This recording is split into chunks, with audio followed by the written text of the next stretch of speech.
in. Welcome. I'm E.G. Marshall. Do come in. Make yourself comfortable, because I'm going to tell you a nice, quiet little ghost story. Nothing to frighten you. Not badly, at any rate. Nothing to make you run screaming into the street. No, the most this ghost story can do is make you snuggle down deeper under the covers and reach out for a hand to hold. A hand, I trust, that is firm and warm, not clammy and cold. Our mystery drama, The Phantom Lullaby, was written especially for the Mystery Theater by Elspeth Eric and stars Rosemary Murphy and Arnold Moss.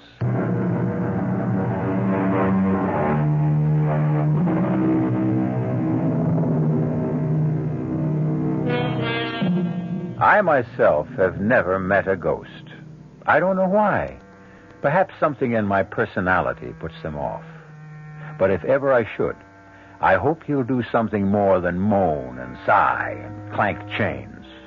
What I should really enjoy would be a nice, chatty ghost who'd sit down and talk things over. Things like whether the life after death is really pleasanter than the one before. And if it is, why is it? Things like that. Things that only a ghost would know. Ah, well, perhaps one fine day or some dark night, if I hold myself in readiness, my ghost will visit me. Meantime, relax, won't you? And listen.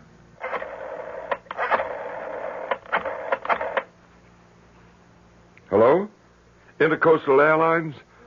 Well, can you tell me if Flight 509 from New York is on time?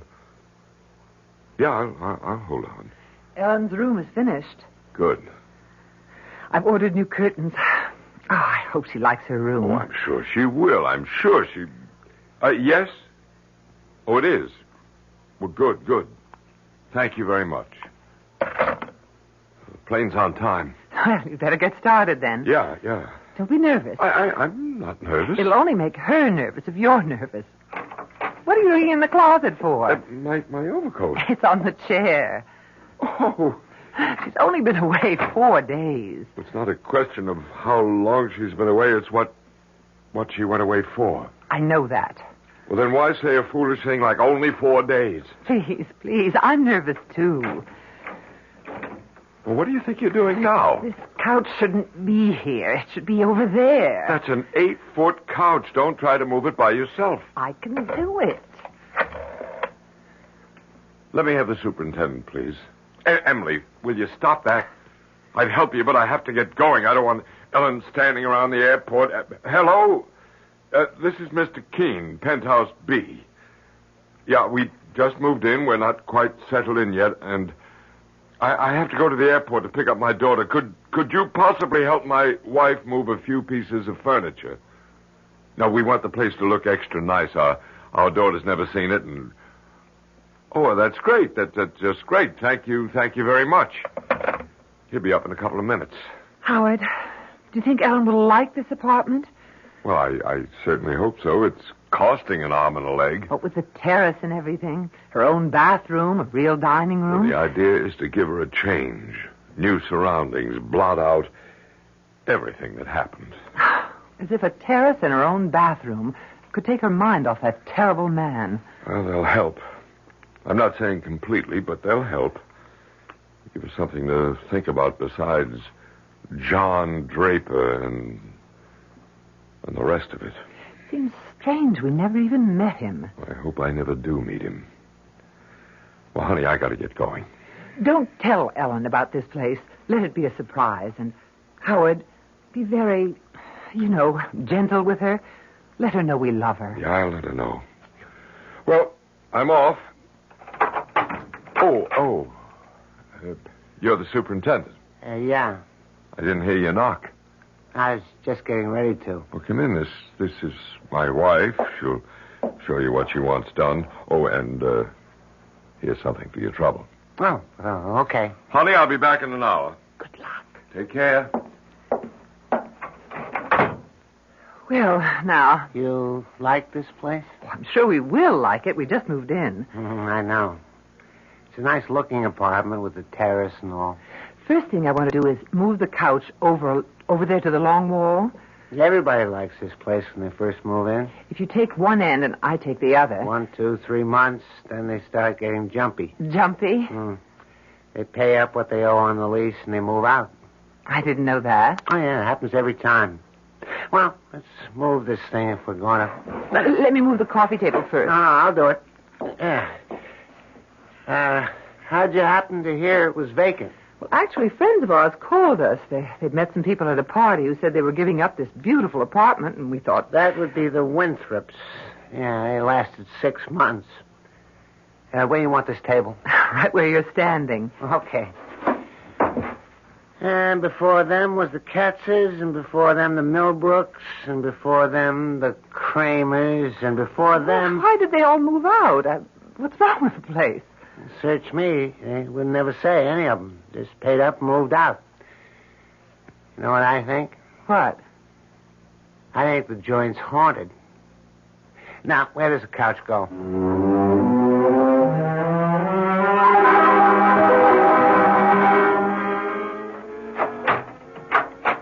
Enter, young lady. Ellen. Darling, it's so good to have you back. I'll put the suitcase in the bedroom. When you see your bedroom, darling, make allowances for the curtains. I had to put up your old ones, and they're too short, but I'm expecting new ones, maybe today. But I got you a new bed. Oh, heavens, the fuss they made about delivering it. So, what do you think? Do you like the apartment? It's very nice.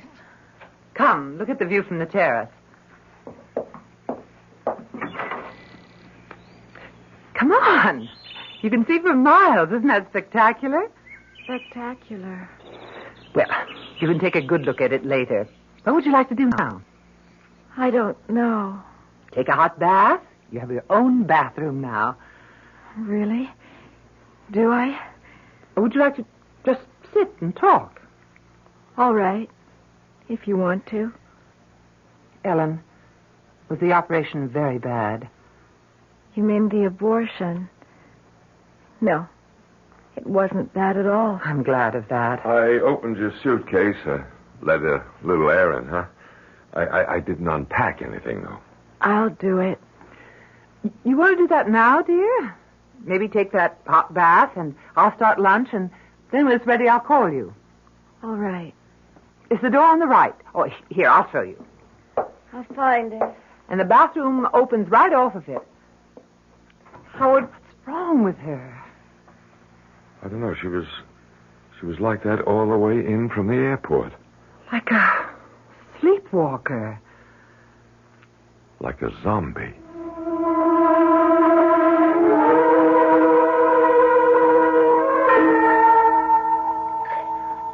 Howard? I'm making us a drink. We need it. How is she? I guess she's all right. Here's your drink. She's lying on the bed just staring at the ceiling. I spoke to her, but she didn't answer me. So I didn't bother her. That horrible man, he did this to her. I wish she'd talked to me about him. But she never did say much, except that she was seeing him a lot. And then when she told me she was pregnant, she said he didn't want to marry her, so she guessed she'd have an abortion. Just like that. Things have changed so. The young people nowadays. And the parents nowadays. I guess so. I should have insisted. I should have put my foot down, absolutely insisted. Insisted on what? Well, at least on meeting the guy, at least that. That's not the way things are done these days. Well, they should be. Look, do you think I ought to get in touch with him now? Now? It's too late Well, we now. can't just leave her the way she is, walking around like an automaton. Maybe he could... Oh, I don't know. Maybe he could snap her out of it or something. Maybe she'll snap out of it by herself. If she was really in love with him... She said she wasn't. Well, maybe she was. Maybe she was and didn't know it. Anyway, I think he ought to see what he's done. What good would that do? I don't know. Why don't you go and see if she's all right? I don't like to disturb her. Well, just knock on the door and see if she answers. All right. Well, the state she's in... Ellen? Oui, Maman. I don't want to disturb you, dear, but I just want to make sure everything's all right. Tout va bien. I guess she's all right. Anyway, she answered me. What did she say? I couldn't make it out, but she sounded fine. Well, that's good. Maybe it was just shock or something before. Probably that was it. Emily, if you get to talking to her, if she'll talk to you... Oh, she will. Ask her about this man. What's his name again? John Draper? Yeah, ask her how she feels about him. You know, if she thinks about him, wants to call him up or anything, you tell her that it's all right with us. Howard, she doesn't care if it's all right with us. Young people don't these days. They just go ahead and do what they want to do. Well, do you realize we don't know anything about this man? What does he do for a living, if anything? He plays the piano. I think he gives lessons. Where does he live? Over on Market Street, I think. Yeah, that figures. Has he got a phone? I imagine so. I don't know. Well, if he gives lessons, he's got to have a phone. He's got to be in the book. I think so. Anyway, here he is. Look. John Draper, 121 Market. You're not going to call him.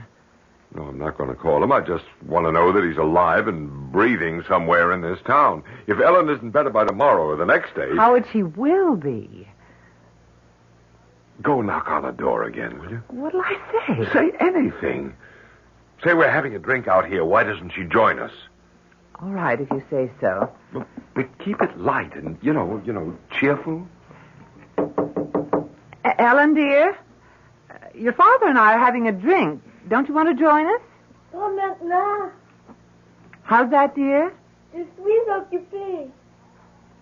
Well, whenever you're ready, we'd love to have you. I think a drink would do you good. Whenever you're ready. I guess she's all right. But did she say she was all right? I don't know what she said. What do you mean you don't know what she said? Ellen! Are you all right, baby? Je regrette, mais je ne peux pas vous joindre pour le moment. Je dois m'occuper de petit garçon. Excusez-moi, s'il vous plaît. Howard. Why, I didn't know she could speak French. She can't. Well, she just did. I understand enough French to know that. What did she say? Could you tell? Well, she said she couldn't join us just now because she had to take care of the little boy. Do you agree with Anthony Trollope that the chief duty a parent owes a child is to make the child happy? I think I do. And I think in their more beneficent moods, most people do. Why, then, are there so many bitterly unhappy children?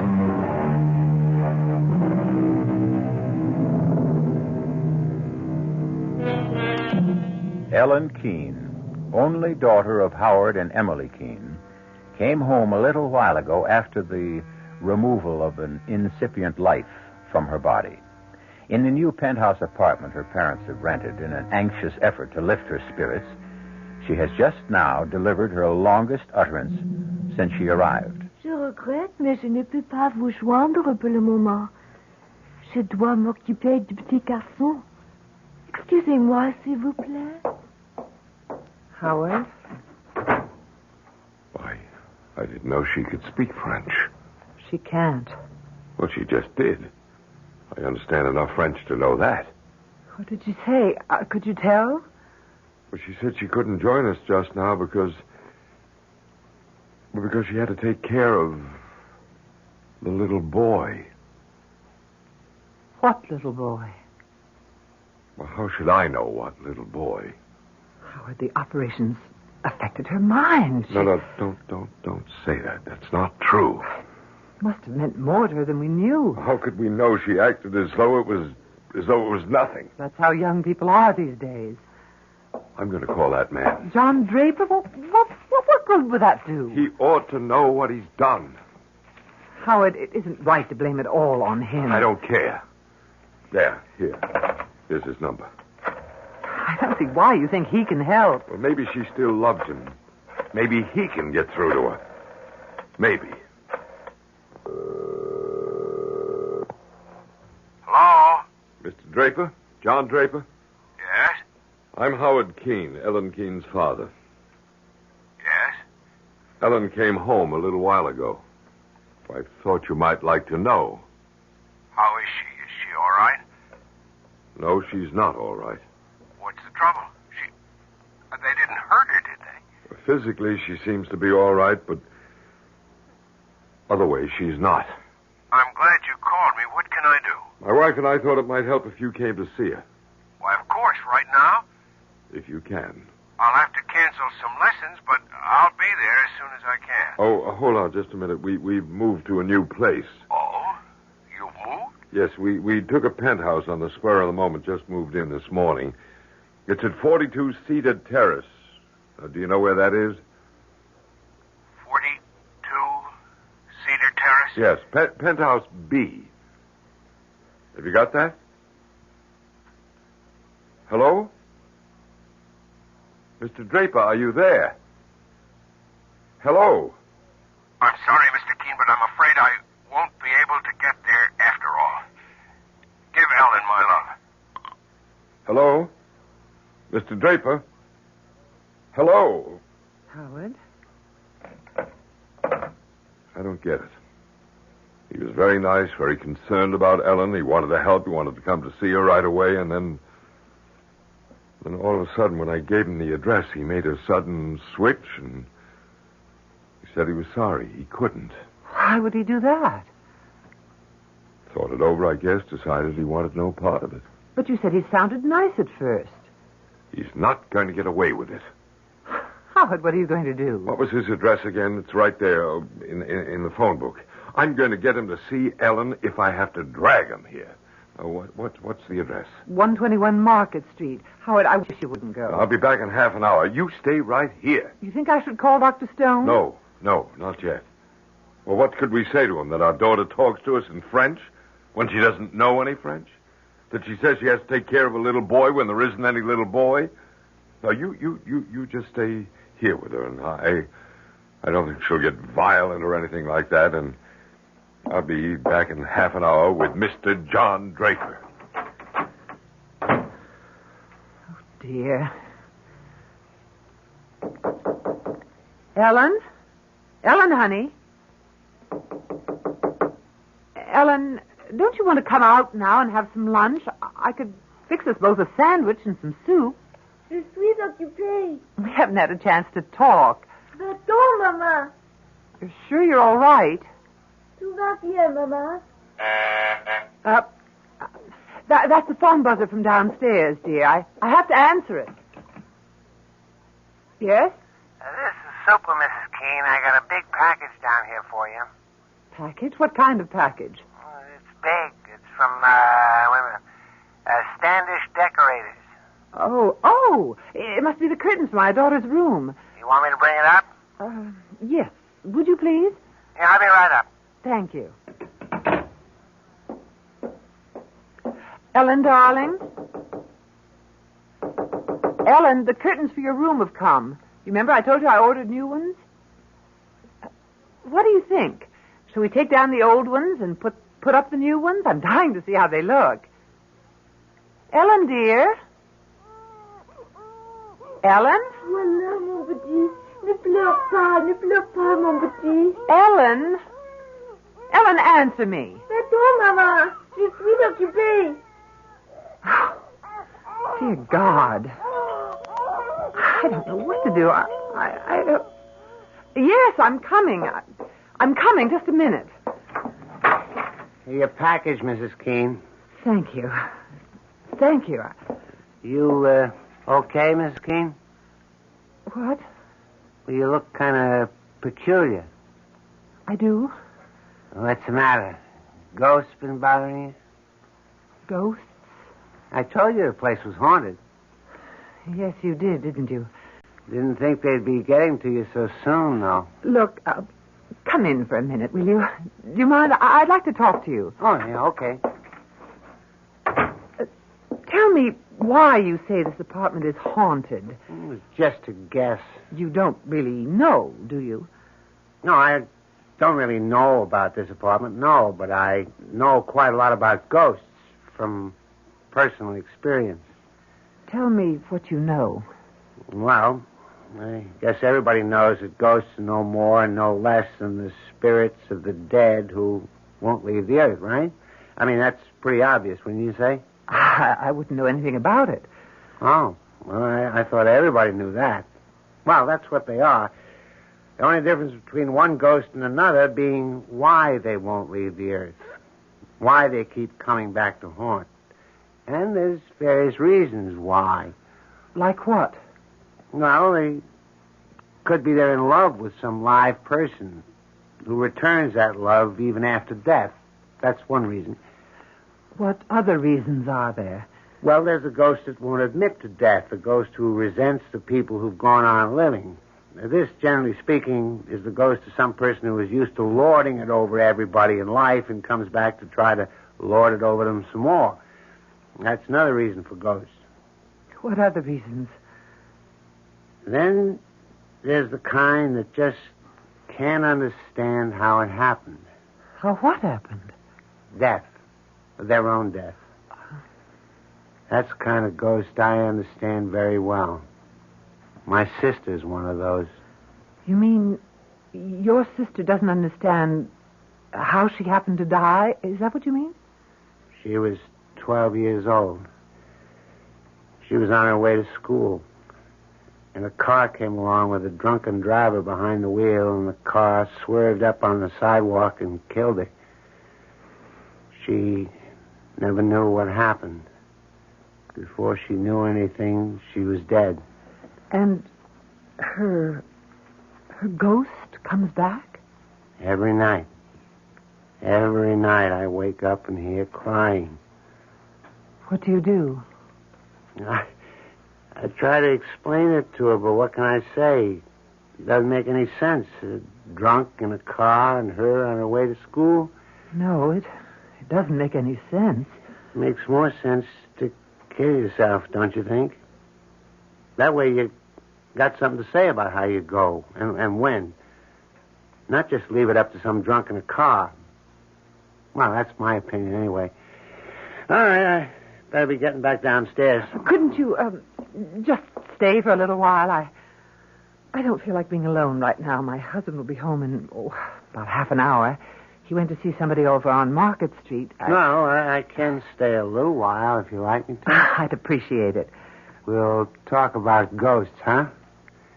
That's my favorite topic. Ghosts.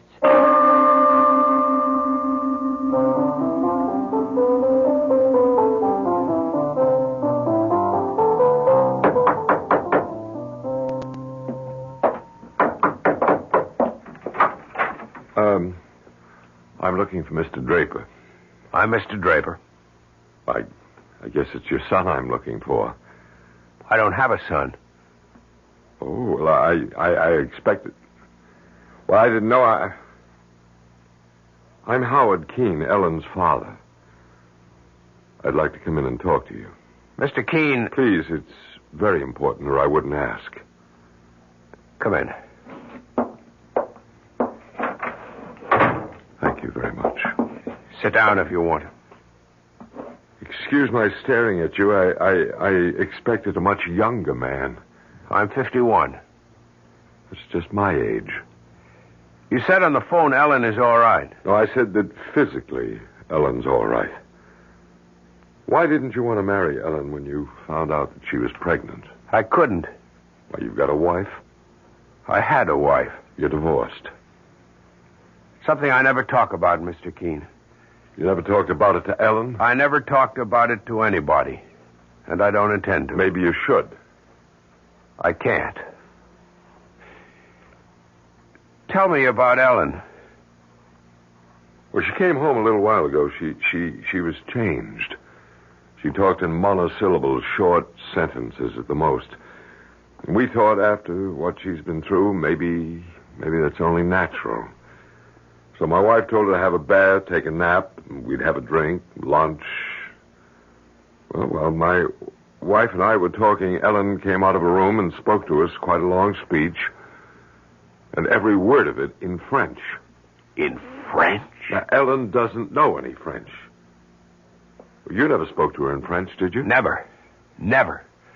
Well, never. I just wondered. What did she say in French? Well, she said she was sorry she couldn't join us for a drink, but she had to take care of a little boy. What little boy? I have no idea. Mr. Keene, after an operation like the one Ellen had, don't you think it's possible that it's bound to have an effect on a woman, on her emotions, for a while anyway? I don't want it to go on for too long, and that's why I called you. You thought I could help? I hoped you could. Get your coat. I've got a cab waiting outside.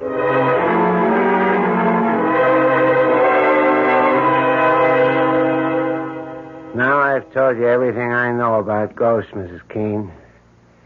Have you seen the one that's haunting this place? No. I'm not even sure there is one. Well, I'll be getting on downstairs if you don't need me for anything. Well, if you could, I'd really appreciate your helping me put these curtains up. If you have the time. Oh, yeah, I got a few minutes. They're for my daughter's room. I'm not sure we should go in there. She's been resting.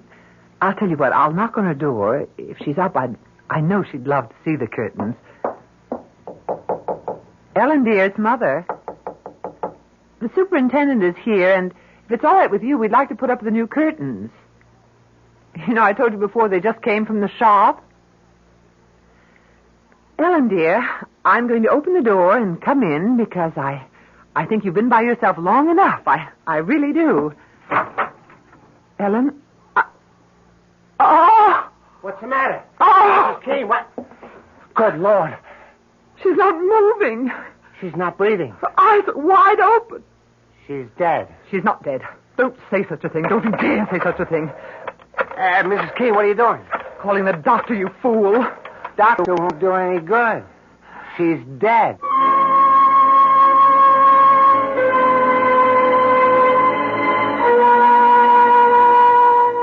Man is the only animal who knows that he will die. So said the great Voltaire. The knowledge that he will one day cease to live permeates man's days and poisons them a little.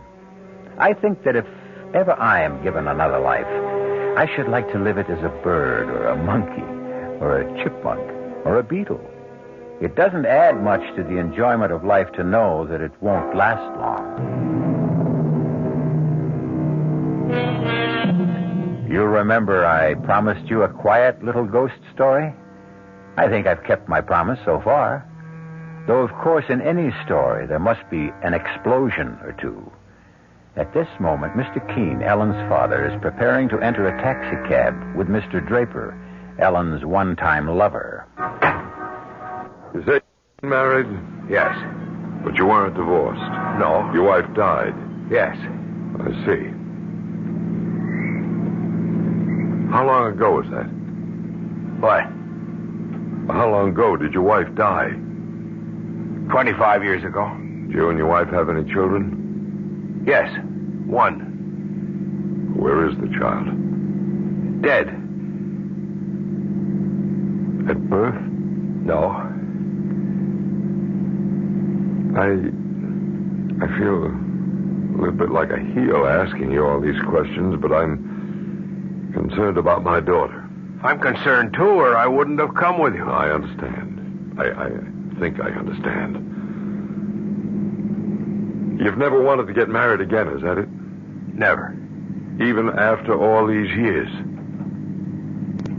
I met my wife in Europe towards the end of the war. The big war. I'd been doing very well in business. I was on my way to making it big when I got drafted. I didn't like being drafted, but I went anyway, and she was the one bright spot in an otherwise drab and miserable Army career. I brought her back here. She had a child, and they both died. I stopped making money. I started playing the piano, and I have been at it ever since then. But you were in love with Ellen. I hope you don't mind my asking. I don't know what that means, to be in love. I'm not saying there's no such thing, but if there is, I've forgotten, or I never knew what it's like. I'm very sorry for you. It's very kind of you, but don't bother. Cedar Terrace is the next right turn, driver. Are we nearly there? Next right, about half a mile.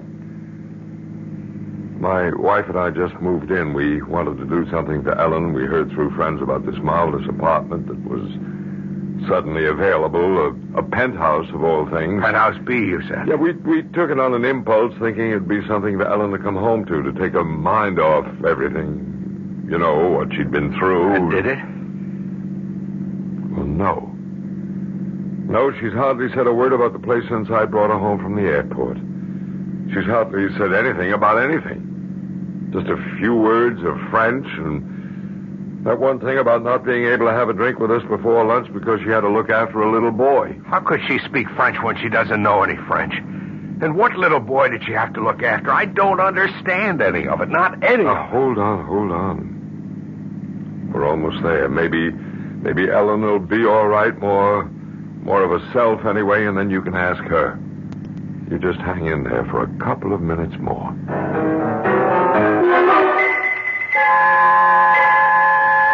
Dr. Stone, what's wrong with Ellen? Well, Mrs. Keene, I can't detect any vital signs at all. I hesitate to pronounce her dead, but what can I say? I can find no pulse, no heartbeat, no reflexes. I've done everything I can think of. Injection, massage. She's not dead. Tell me she's not dead.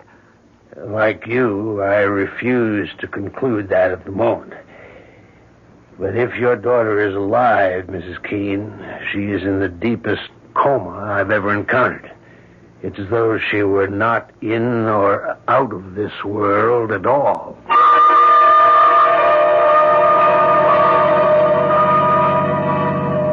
It's that tall building on the corner, driver, number 42. A very tall building. How's that? I said it's a tall building. Well, compared to the way they build them nowadays, it's not so tall, but I guess when they put it up, it was considered pretty daring. Hey, what do you think you're doing? I just can't. You get back in there. Driver, stop the cab. Hey, stop. I can't go up there. I can't. I don't care if you can or can't. You're going to. Now, march. Don't you try anything now. I got hold of you. I can't do it. You let me pay the cab. Here you are, driver. Now you get going. Mr. Keene, I know you think this is very strange. You bet I think it's very strange. I can explain. After you've seen my daughter, you can explain. Now you get in the elevator there. Right now, Ellen's the only one I'm interested in. Push that button that says penthouse. Penthouse B. That's right.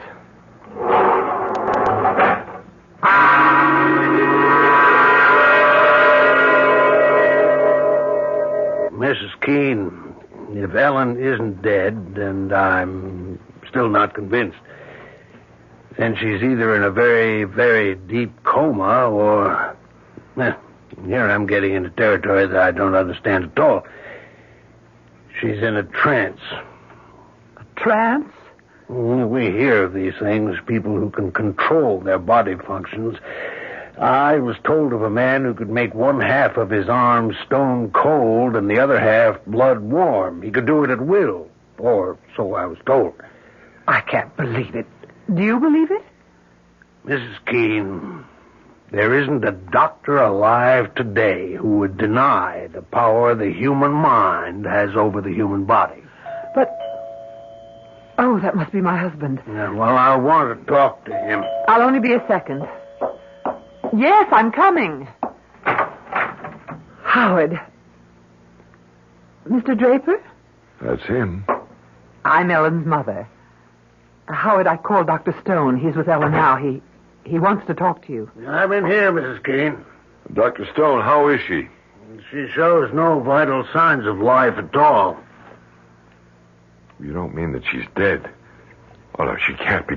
Emily, what happened? Mr. Keene, we don't know precisely what happened, and I don't Well, for some reason I can't really explain, I don't think she's dead. Either she's in a deep coma or she's in a trance state. Well, what's that, a trance state?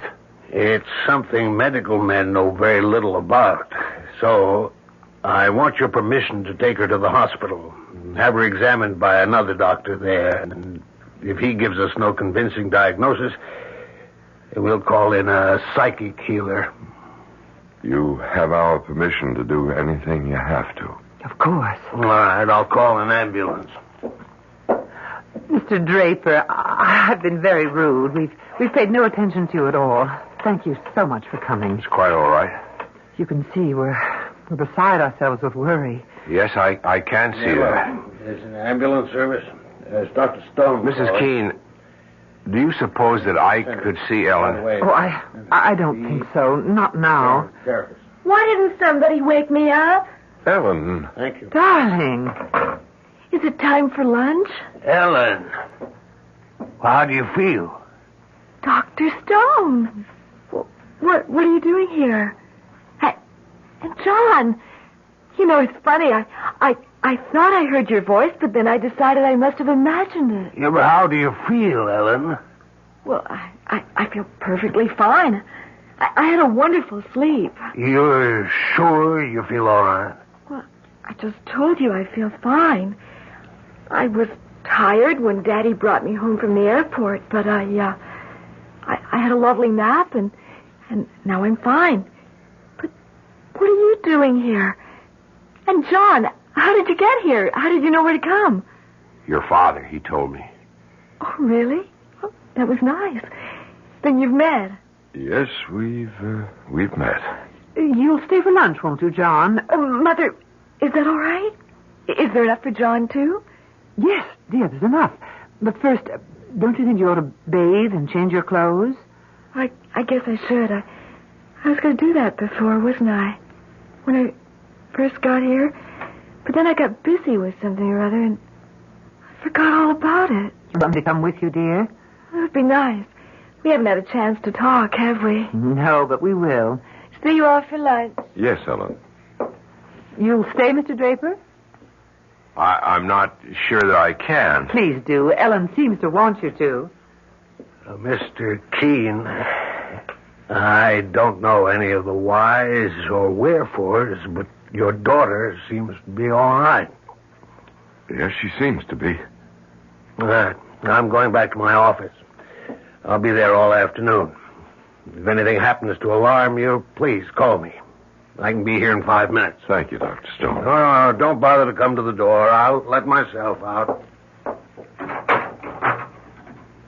I'm glad she's all right. I suppose you don't believe there was ever anything wrong.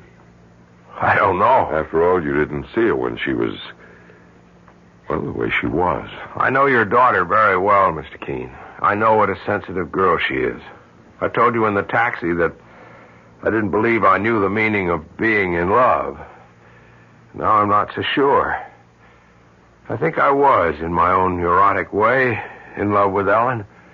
We were very close. Well, why did you make such a fuss about coming here? Why did you try to jump out of the cab? What was that all about? I had been here before. When? When were you ever here? I used to live here. In this apartment? Penthouse B, yes. Well, when was this? 25 years ago. You lived here with your wife? Huh? And your child? Yes. And your child was a little boy? Yes. How old was the child when he died? 2 years old. And your wife, how old was she? 21. They both died while you were living here. I can see why you wouldn't want to come with me. It's not just that they died. Well, what was it? It was the way they died. Tell me about it.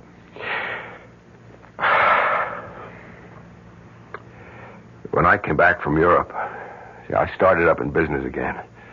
The business which the war had so rudely interrupted. I was determined to work my way up the ladder again, and I threw myself into my work. I think my wife felt neglected. Truth is, I did neglect her. But it wasn't just my neglect. She was a foreigner. Even after 3 years, she hadn't learned to speak English. She was shy. She didn't make friends. She was alone a great deal, except for the child. And one night, I was at my desk working over some papers when she came into the room with a child in her arms. She spoke to me. I don't remember what she said, but I remember that she spoke to me. I had every intention of answering her. But I didn't want to be bothered at that precise moment. Half a minute later, I turned around and she wasn't there. She had jumped from the terrace. She had jumped from the terrace with the child in her arms. Good Lord. Do you think it's possible... I know how far-fetched it sounds, but is it possible that the little boy Ellen told us she had to look after was the ghost of your son? I don't know what else to think. Do you? Tell me something. What nationality was your wife? My wife is French. It all begins to fit together, doesn't it? When you stop and think about it.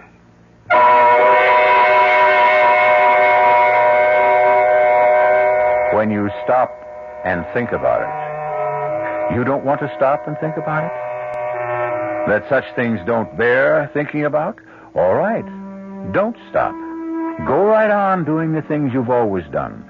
Waking in the morning, putting in the hours until it's time to go to sleep again. Don't, for an instant of your busy day, think about such things. But that won't make the things go away. Now, will it?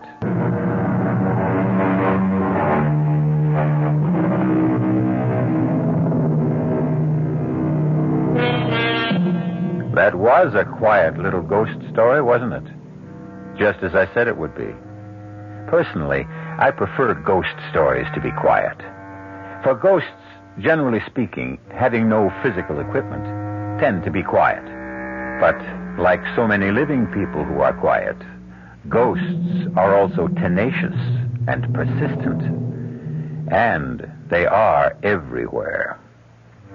Our cast included Rosemary Murphy, Arnold Moss, Mason Adams, Corinne Orr, and Robert Dryden. The entire production was under the direction of Himan Brown. This is E.G. Marshall inviting you to return to our Mystery Theater for another adventure in the macabre. Until next time, pleasant dreams.